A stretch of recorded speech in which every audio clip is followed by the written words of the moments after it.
విశాఖపట్నం పట్టు చీరల అంగడి 2వ వార్షికోత్సవ బంపర్ ఆఫర్లు. పట్టు మరియు కాటన్ శారీస్ పై భారీ డిస్కౌంట్లు.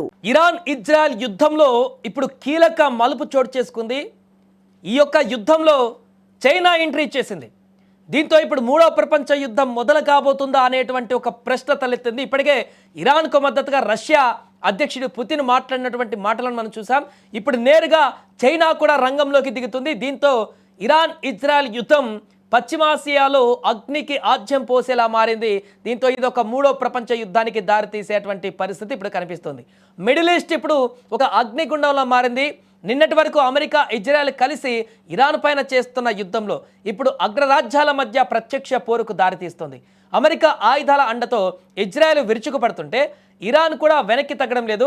గల్ఫ్ దేశాలలో ఉన్న అమెరికా సైనిక స్థావరాలను టార్గెట్ చేస్తూ క్షిపణుల వర్షం కురిపిస్తుంది. అయితే ఈ ఉద్రిక్తతలకు సరికొత్త ట్విస్ట్ ఇస్తూ ఆసియా దేశం చైనా ఈ యుద్ధంలోకి అనూహ్యంగా ఎంట్రీ ఇచ్చింది. ఇరాన్ విదేశాంగ మంత్రి సయ్యద్ అబ్బాస్తో చైనా విదేశాంగ మంత్రి వాంగ్ యీ ఫోన్లో మాట్లాడారు. ఈ సంభాషణ ఇప్పుడు ప్రపంచ దేశాలను ఉలిక్కిపడేలా చేసింది. ఇరాన్కు తాము అండగా ఉంటామని, ఆ దేశాన్ని కాపాడుకుంటామని చైనా స్పష్టమైనటువంటి హామీ ఇచ్చింది.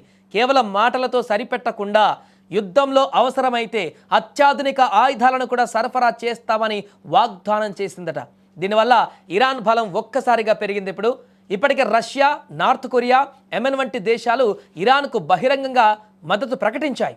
ఇప్పుడు చైనా కూడా తోడవడమే కాకుండా నేరుగా ఆయుధాలను సరఫరా చేసి యుద్ధ రంగంలోకి దిగడానికి సిద్ధమవుతున్నటువంటి ఈ పరిస్థితుల్లో కేవలం రెండు దేశాల మధ్య యుద్ధంలా కాకుండా ఇప్పుడు రెండు బలమైన వర్గాల మధ్య పోరుగా మారింది.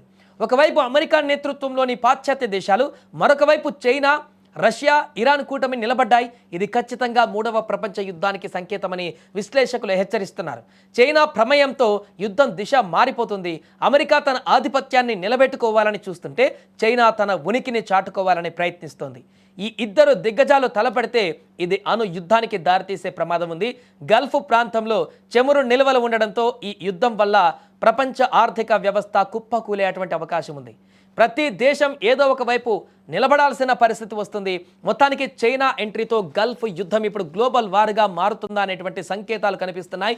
దీంతో ప్రపంచ దేశాలన్నీ కూడా ఈ యొక్క వరుసగా జరుగుతున్నటువంటి సంఘటనలతో తీవ్ర ఆందోళనకు గురవుతున్నాయి. ఎందుకంటే ఇది గనక మూడో ప్రపంచ యుద్ధానికి నాంది పలికితే ఆ తర్వాత జరిగేటువంటి పరిణామాలు ప్రపంచంలో ఉన్నటువంటి అన్ని దేశాలు కూడా అనుభవించాల్సిన పరిస్థితి వస్తుంది. కాబట్టి ప్రతి దేశం కూడా ఇప్పుడు తీవ్ర ఆందోళనకు గురవుతుంది. త్వరగా ఈ యొక్క యుద్ధ వాతావరణం శాంతించాలంటూ కూడా చర్చలతో, లేకుంటే యుద్ధం ఆపేసి ఇదొక కంక్లూజన్కి రావాలంటూ కూడా శాంతికాముకంగా ఉన్నటువంటి దేశాలు ఇప్పుడు ఆరాటపడుతున్నాయి.